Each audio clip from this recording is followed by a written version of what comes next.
Jim Romer, I want to talk to you today about the biggest mover in any commodity, historical move in the cocoa market, which has really been weather-based over the last 6 to 9 months. You see here, this was as of Tuesday, a 40% move. It's more like 45% move now in red in cocoa prices just in the last few weeks. A bull trend that began really last summer of 50 to 60%. For the most part, we've been bullish this market following the weather for cocoa traders all over the world. Look how soybeans, for example, have gone down in yellow because of poor demand from China and also generally a big crop in South America. Then we're watching very closely the Argentina heat and whether that will break or not. So this is cocoa prices that reached all-time highs today on Thursday, February 1st.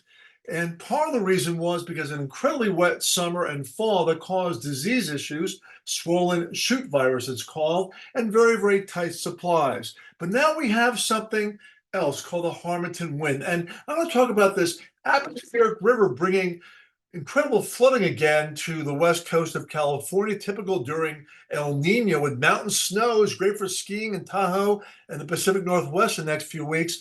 These rains, this atmospheric river pounding into the west coast, will be good news actually for the plains wheat crop as we see the drought easing over the next week or two, and probably into the spring for Kansas, Oklahoma, and Texas. So when you have this atmospheric river, okay, you tend to see storms there off the west coast in blue. That's the jet stream, big cold pool of air continuing over here over the next week or so with a lot more storms until about February 8th. That builds a ridge over Europe. And as a result, we have what's called a strong Harmattan wind, a dusty wind that comes out of the northeast that can zap cocoa trees. So first we had disease issues from flooding and heavy rains. Now we're having this strong dusty wind coming off the Sahara. Look at that, dew points at 7% in the heart of Ghana and Ivory Coast over the next 1 to 2 weeks. And that's why cocoa prices have soared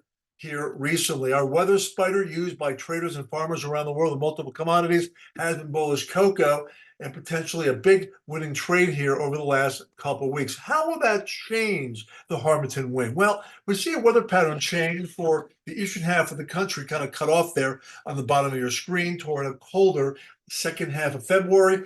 Probably not enough to create a major rally in natural gas given such huge supplies of warm weather first. But as that ridge builds over Greenland in mid to late February and a little bit cooler weather there over in Europe, that could weaken the Harmattan wind and prevent any further damage later on this winter. But right now, it's a severe situation going on in cocoa. Check out Weather Wealth at bestweatherinc.com. Learn how to trade commodities, futures, options, and ETF on the weather. Enjoy.